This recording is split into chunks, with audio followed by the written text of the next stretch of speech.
দেখুন আমাদের বসকে কিরকম খেদমত করা হচ্ছে।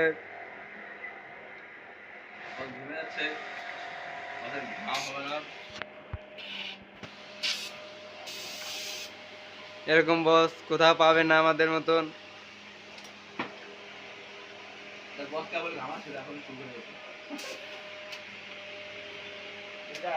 আচ্ছা আচ্ছা, তুমি যে ফ্যানটা ধরেছো তোমার ফিলিংস কিরকম হচ্ছে? আমার বসের ক্ষেত্রে ভালো লাগছে অনেক।